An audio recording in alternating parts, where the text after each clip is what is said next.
Welcome to my very first episode of Mixed Media Mondays. The goal is to come here every Monday maybe and share with you just making a little mixed media piece. Just to show you how easy it is. Anybody can do this. Just need some basic materials.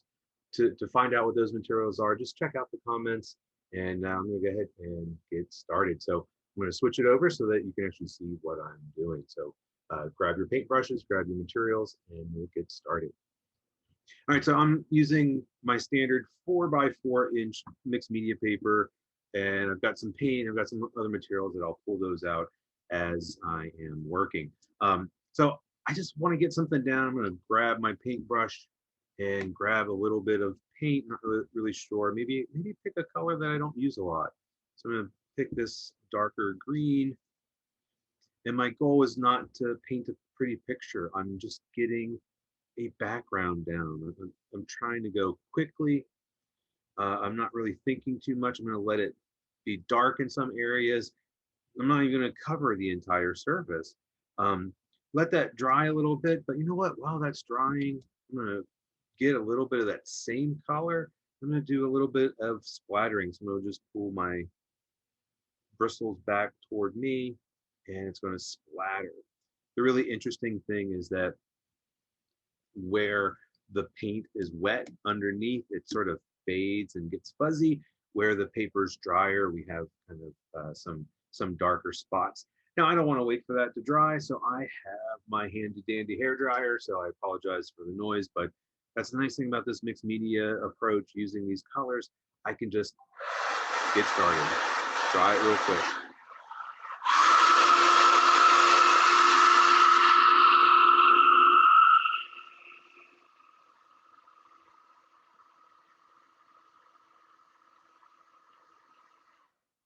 All right, so that quickly I've got something started, but you know what? I want it to be a little bit more interesting than that. So I'm going to grab this real light yellowish, or should I say greenish yellow, and add a little bit of bright yellow to that. Again, I'm just kind of dancing around, not even going to cover the whole surface. I'm just being quick and kind of trusting my gut, trusting my intuition as I am doing this. And again, I'm going to hit it with my hair dryer to dry it.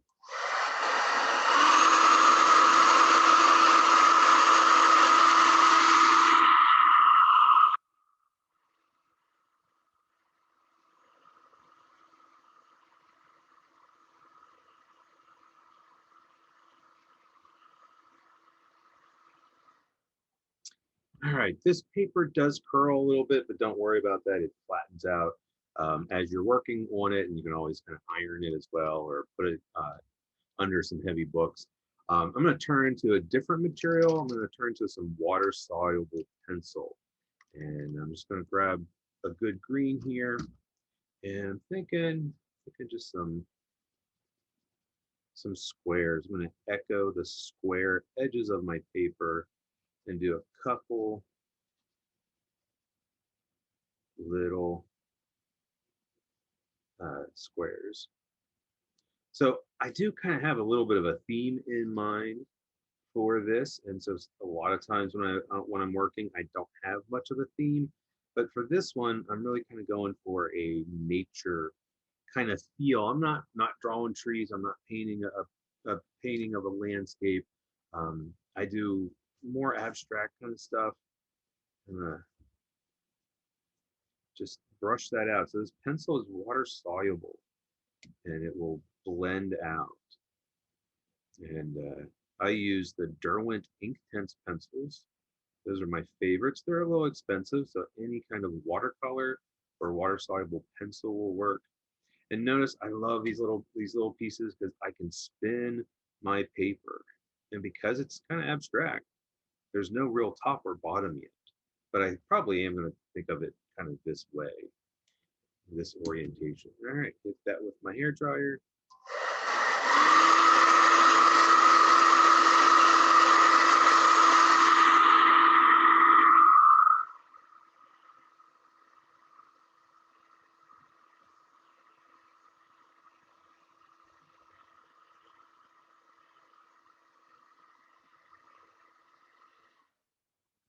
Okay, so I've got that going, and I think I'm going to add some collage in it now. So I love using maps, and I just, this nature feeling, I'm going to kind of the idea of an adventure, maybe using the map. Actually, my theme is sort of about being out in nature, hiking specifically, and that really is because of an image I found that I'm going to use really at the end. And so this will create a nice balance to those squares. I'm going to trim it just a little bit long, so that way I have a little bit of room to play, and I can trim it off later. I'm going to use glue stick. That's my favorite. I love the UHU Glue Stic, and I've got just some scrap paper. It happens to be an old spiral bound sketchbook, actually, with some kind of thin paper. Feel free to use a scrap paper like newspaper, or some people use old magazines or catalogs. Back in the day, a lot of folks would use telephone books, but I don't. I know around here we don't get telephone books anymore.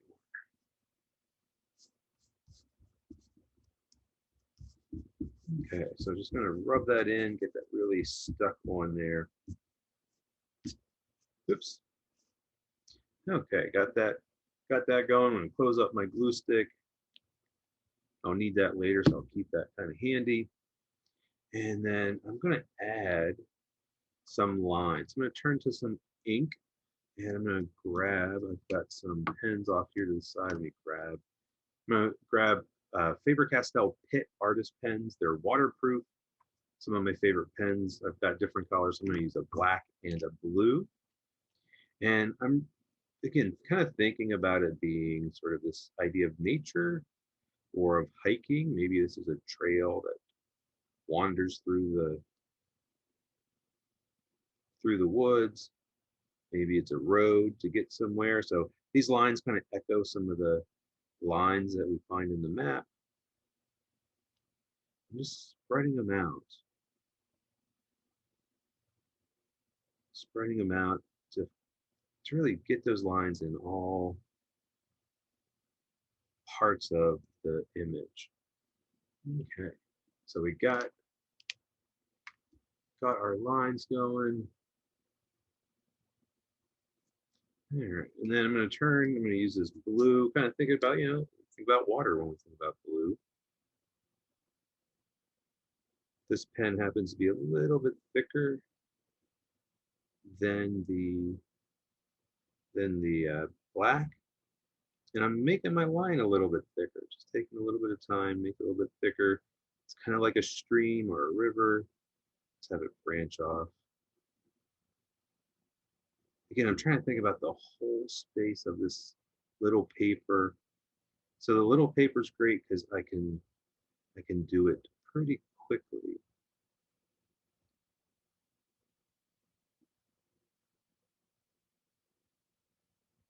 All right, so I got that. And what I love about this ink is that it is waterproof. But before I do anything else, let me go ahead and trim off my little excess. I like this matte paper because it's not shiny. I mean, you could use magazines, but magazines are a little shiny and they might not accept the paint or the water soluble pencils. I feel like I want something else. I'm going to grab my water soluble pencils again, and I think I want kind of like a darker green. And maybe what I'll do is I'll make this square, but I'm going to go a little bit bigger than the squares that I have there. Or actually, maybe it's just one square.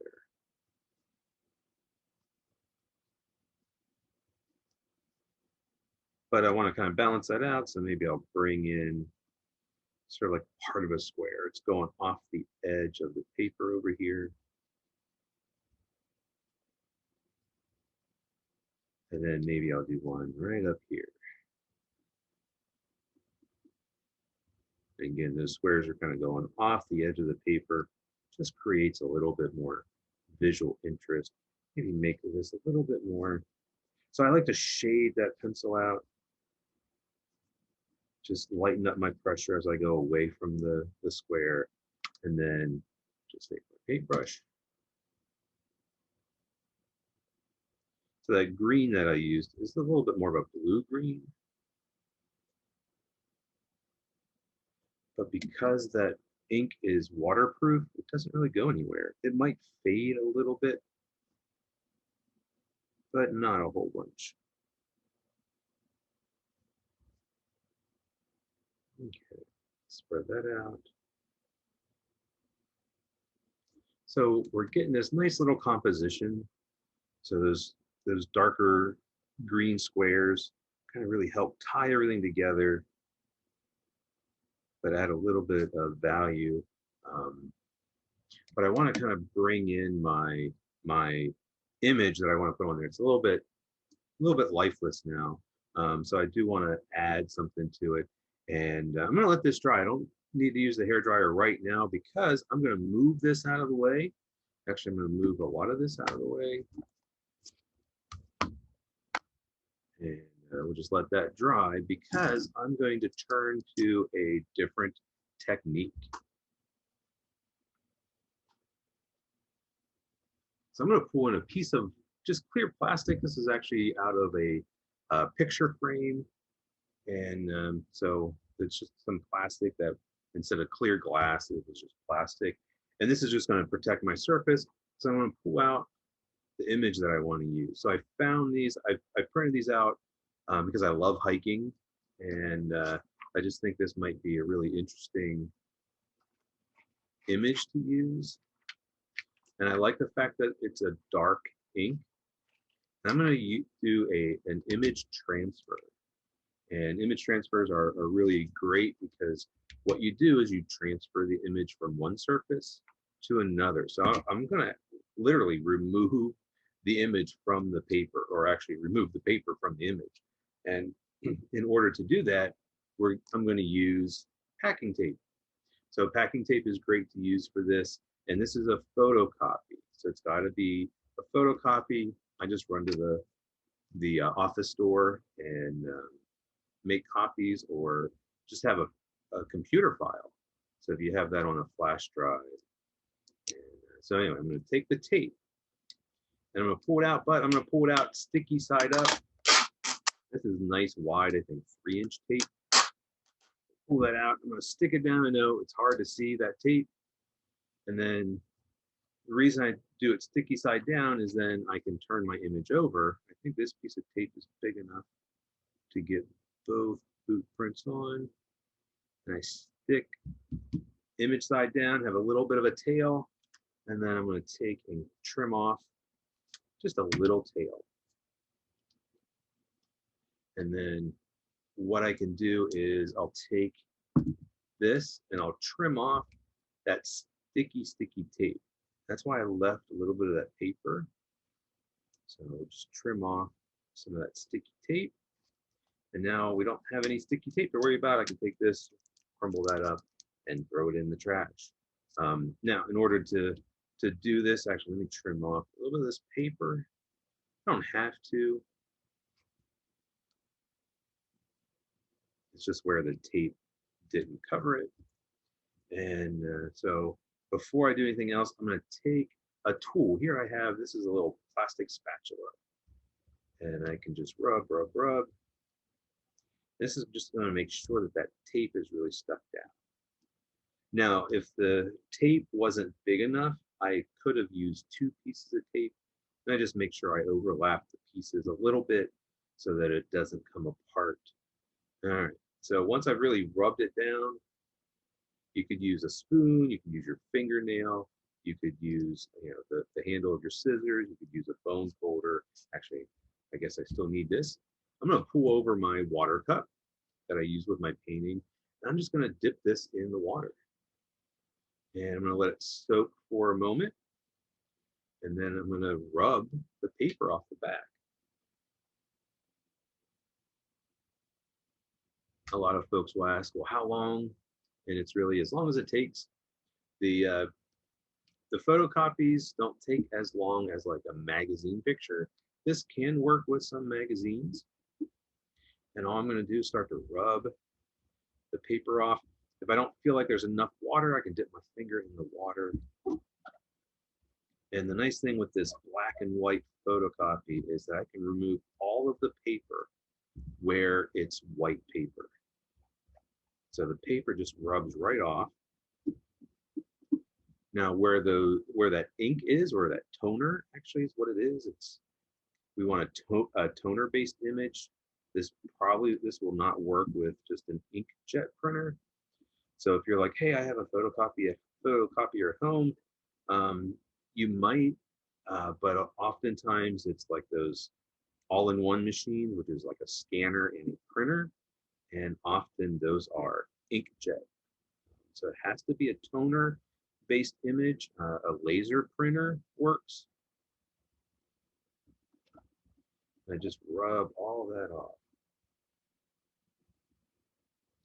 Okay, rub, rub, rub, rub. And I'm going to take a little extra time just to rub where those tracks are. I might not be able to get all of the paper off of the black ink, off the toner, but I can get it off in all the white spaces, all the empty spaces. Okay, and then there I have a nice clear image. Now this is a little wet. I can't use it yet, but I can grab a paper towel, or just a regular towel, but I have a paper towel here. And I'm gonna lay this down, and oh, I forgot, I had it sticky side down. That was not good. So let me rub it one more time. I got some fuzz on it. Because this tape is still sticky. And I wasn't paying attention, and of course I put it down the wrong way. All right, pick that up.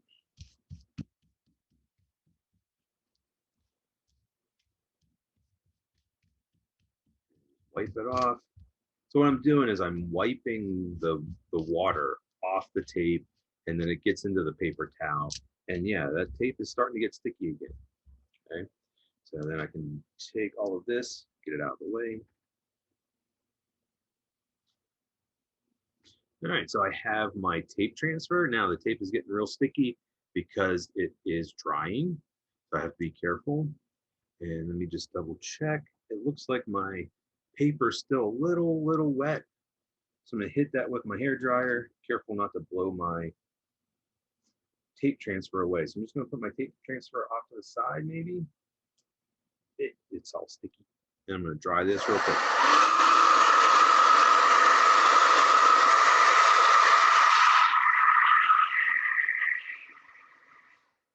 Here's a little tip. It's all curled, but if I flip it over and hit the back with the hair dryer, it'll flatten out some.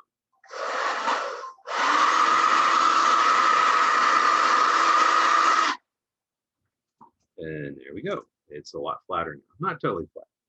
Okay, so I've got my tape transfer, and you might be able to see that, you know, it looks a little gray where the black is, and that is just, there's a little bit of paper still stuck in the toner, but that's not a big deal. I don't even have to worry about that.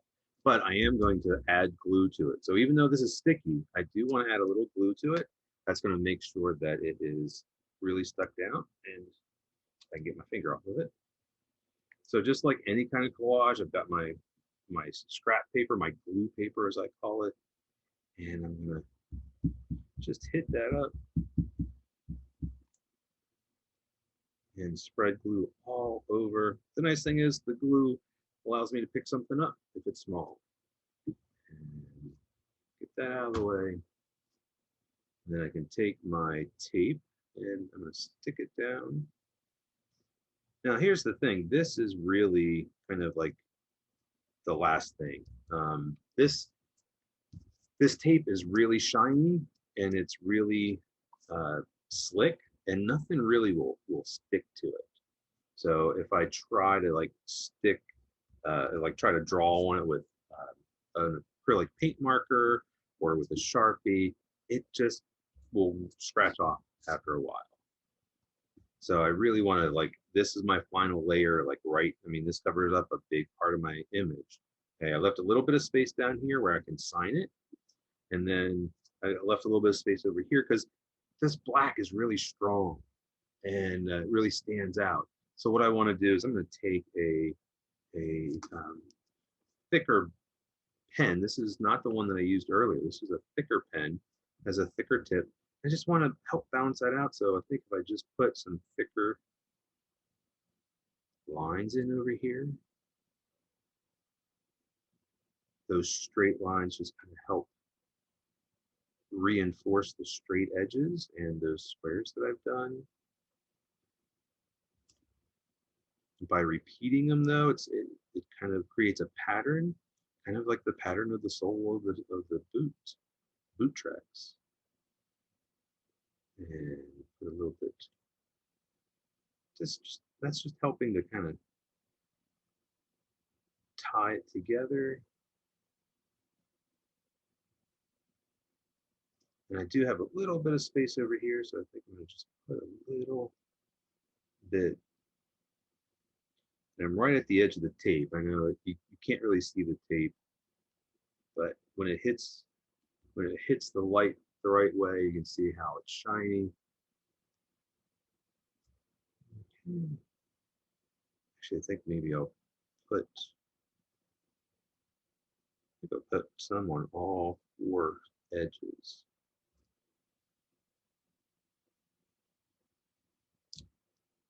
And then I've got a little bit more room up at the top.